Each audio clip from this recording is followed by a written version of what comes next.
Hey guys, so subscribe because like 80% of people who watch my videos aren't even subscribed, so please subscribe.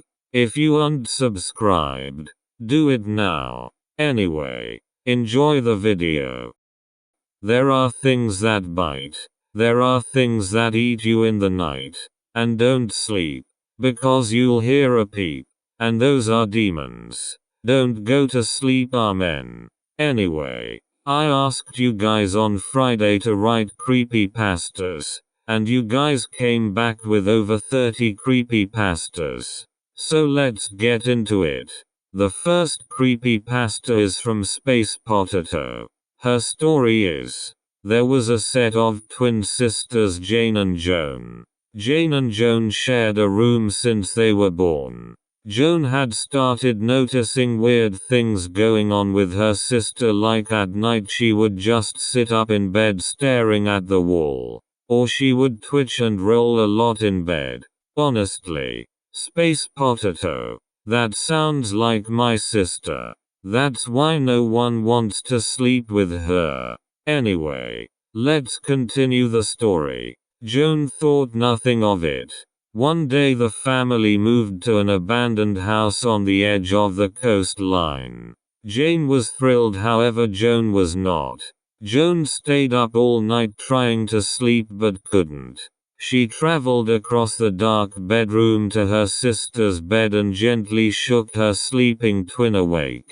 When Joan finally succeeded, Jane opened her blue eyes, but when she did, it was with a terrified snap. Jane sat bolt upright in her bed and stared at Joan.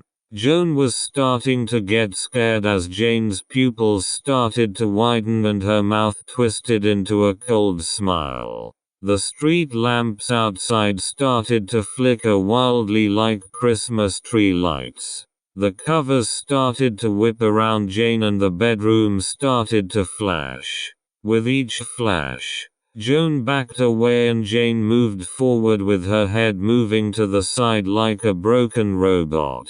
Joan covered her eyes expecting something to happen to her while her sister moved away to the grey wall. Joan peeked through her fingers at Jane and Jane looked back and threw something at Joan.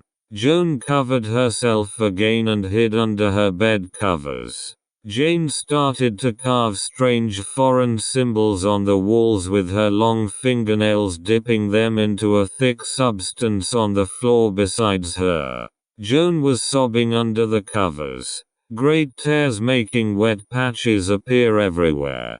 She felt like someone had twisted her stomach into a large knot and paralyzed her legs and arms. She muttered her sister's name. Jane. Jane span around with a look of pure terror mixed with what looked like demonic anger. Joan heard the footsteps of Jane approach her bed while muttering strange things. Jane ripped the bed cover off of Joan and said in a tiny whisper, "I can't control her, help me." Jane started twisting her hand aimed at Joan's heart and cried her heart out while Joan started to scream bloody murder out to her mother and father. Next thing she knew, it was all black. Jane then spun round and collapsed. Joan gasped and looked out the window. It was sunny outside. Morning, thought Joan with relief. Good morning, Jane, she called out across her shared bedroom. Jane sat bolt upright like last night and looked at Joan with a creepy smile. Did you enjoy last night? Joan looked at her sister in horror, then bounded to the mirror and looked inside, but nothing showed. Then she looked back at her bed and saw her body crumpled in the same position as last night. Jane looked at her sister and smiled once more before flashing the room again and switching between a terrifying demon who had blood dripping from her eyes and mouth and herself. Jane then switched back and said, "She did it. Sorry, lost motivation at the end, but hope you like it soggy." Don't worry, Spacepotahto, I loved it. It spooked me out. So the next one is from Eri Midoriya, and her creepypasta is, I was a normal child. But my sister. No, my sister was not. My sister, Lillian, and I shared every room together since we were in the womb. That is until we moved to Florida when we were 16. I did enjoy choosing the colors and decoration for my whole room. But my sister acted like it was the end of the world. So much that my mom almost gave in and out us in a room together. In the end I still heard her sobbing every night. One night though, it was different. She wasn't sobbing. No. She was talking. Talking to someone that wasn't herself. Please don't hurt Cameron. Take me. You can take them. That was the last thing I heard before I was knocked out cold. In the morning, I woke up outside of my sister's room. It was probably a dream that caused me go sleepwalk, I thought. I walked back to my room to see scratch marks on my door, as well as Lillian's door. We didn't have an animals, so it was something I did while sleepwalking too. Right? Wrong. The next 2 weeks every morning was the same. Waking up outside her bedroom, with even more scratch marks on our doors. I had finally had enough one night and decided I would stake out. That night I snuck into my sister's room, and into the closet. When she started talking to whatever it was she was talking to, I didn't look. Just listened. Her speaking stopped abruptly with a scream. I look out and there she was. Lisa Simpson. The next creepypasta is from Spungbung. His creepypasta is, I was sitting in a chair eating a bean sandwich, then I saw him, a thirsty demon and bald scary guy. We locked eyes. Bald scary guy reaches for his knife. I threw my beans at him as I run for the door. Thirsty demon comes at me with a Pepsi and steals my bean sandwich. I lost my bean sandwich that night. And my cried, the same thing happened to me the other night. And now I don't have my bean sandwich. I know that feel, bruh. Anyway, the next creepypasta is from Cooper Campbell. And this is his creepypasta, The Wrinkly Axe. I was standing in my driveway because my dog was barking at something. I told him to get over here, but then I heard the sound of the creature. It was a loud and dreadful screech. The creature was holding an axe. He said, "This is my swamp now." My dog was gone. I woke up with my anus hurting. I started searching for it while losing my sanity. I finally looked outside and there it was. It busted through my door and slaughtered my whole family after raping them all and putting its ogery slime all over them. It smelled like onions. It whispered in my ear, "It's not over. It's never over. Shrek is love, Shrek is life." Wow, Shrek haunted me too. So spoopy. Anyway, the next creepypasta is from MorganDollar, and this is his creepypasta. There was once a man named Jason Larson traveling through the woods of northern Wisconsin when suddenly he heard screeches of an otherworldly creature in the distance. Jason couldn't make anything out in the pitch covering of night as he ran for his life. The howls kept getting closer and closer. Then all of a sudden he was forced to the ground, something like a heavy weight pressed into his back, making it hard to breathe. Its slithering growls made Jason's hair stand on end. He reached out into the dirt, frantically searching for anything he could use. When his hand found something solid, Jason pulled and racked the beast in the face, freeing himself. When he stood, the clouds had parted, allowing the moon's rays to cascade down over the beast's form. It had 4 long spindly legs. Gray hair dotted its coat. and blood-red eyes that seemed to stare into your very soul. "What are you?" Jason barely whispered. The creature suddenly pulled back one of its arms and swiped its sharpened claw across Jason's body, flinging him into a nearby tree. He could barely keep his eyes open through the pain. The beast was nowhere in sight. Jason attempted to rise when he heard an howl overhead, followed by another 2-3 until he lost count. The creatures filled the area, snapping and snarling at one another. "What have I done to deserve this?" Jason stammered out in fear, then all eyes laid upon him as if seeing him for the first time. A clawed hand seized his shoulder, forcing him to look up into a mouthful of fangs bite Jason's head clean off. This is my tale of horror to those who read this. I hope you enjoyed my story. Ooh, cool story. Is it Jason from Friday the 13th? Anyway, the next creepypasta is from Vlabstavag, and his creepypasta is: lucid dreams are very good dreams. They can seem, sound, and feel very real, and they are also very powerful. They can change your mental and or physical state.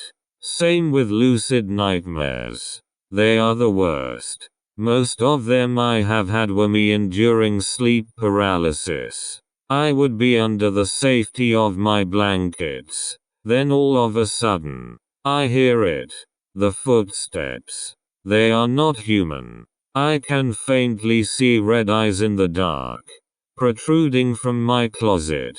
The only thing that I could do was to cover myself with my blankets and stuffed animals. I had my Nerf gun by my side, but I could barely move, even to just aim and take the shot. Even if I did, it probably would have just hit the wall behind the figure, due to TJE fact that it was only a hallucination. Or was it I've had some sleep paralysis and lucid dreaming? One with a demon, one with my mom slapping her stomach, and one with me skin stretching further than normal. Hope you're doing well with your sleep paralysis demon. Anyway, the next creepypasta is from me. Yeah, me. Soggy Nugget. I said I'd write a Long John creepypasta a long time ago, and I wrote it in the comments. So here it is. Once, a brother named John and a sister named Julie were driving up to their new house along the rocky, rough, and foggy coasts of Scotland. The house was away from civilization, and the waves cluttered and smashed against the rocks, making a loud cymbal sound like darkness crawling up into your eardrums. As John was occupying the wheel, and Julie in the passenger seat, John eyed the house. As he was turning into the small, skinny driveway, he began to sweat all over his body, anywhere possible. Places he didn't even know he could sweat in. Intensely, he looked and stared at Julie for what felt like a quick minute, while he slowly mumbled to her, "I have a bad feeling about this house. I'm freaking out." "Why? What's wrong?" Julie questioned. "I don't know. I just broke into a sweat," John replied.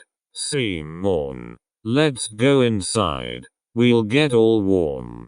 Our family is coming to visit tomorrow. Let's make things look nice," Julie said. So they decorated the house all day, top to bottom, and this had to be the most beautiful house they've decorated. That night, John didn't have a bed yet, so the brother and sister had to share a bedroom. They got along pretty well, so this was fine. They were sleeping peacefully, until at 3 a.m., Julie awoke to go pee. When she realized John was gone, she looked all over the house anywhere, so she dared herself to peek outside. She saw a wet, thick consistency along the rocks. like drool. She followed the path, and eventually arrived to a bush, where she heard something rustling the leaves. She peeked in. There she saw it. A bald, naked, fleshy creature, with long, skinny arms.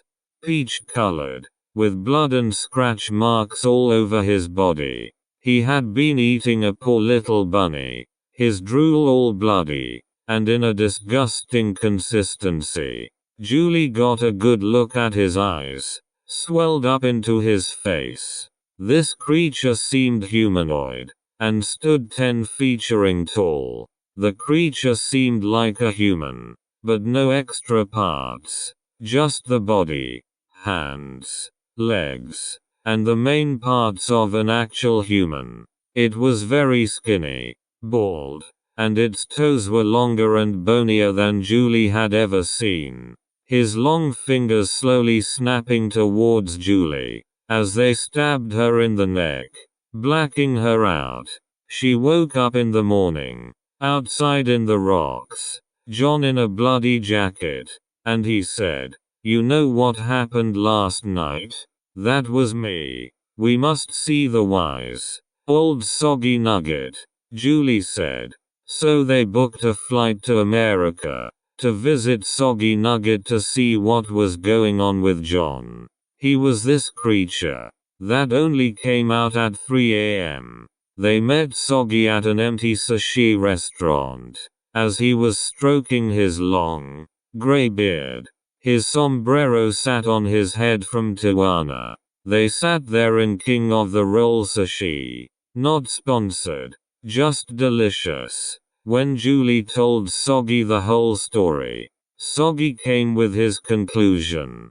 He began to say, John has a monster called Long John inside of him, the forgotten SCP-327, who takes over at 3 a.m. We have to put John in quarantine for the next week, as that's how long the monster stays in. Soggy locked John in his old dojo. He watched all night. Then he saw John in distress. He looked at the clock 3 a.m. His clothes began to tear, the fleshy skin arising out instead of a normal human anatomy. His long arms tearing out, his eyes swelling up.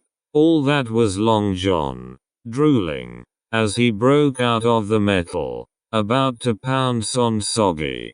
His face in pure shock. The color drained from his face. Julie blocked Soggy from Long John. He ate Julie instead, and escaped the dojo. They say Long John was never back to normal, and is still out there, attacking helpless people and animals. Be aware. The end. By Soggy Nugget. Finally, yes, I wrote the Long John creepypasta. This took me 40 minutes to write, so you better like it. Be aware of Long John. He's still out there : 0 anyway. That was my creepypasta. Anyway, stay scared, and thanks for watching.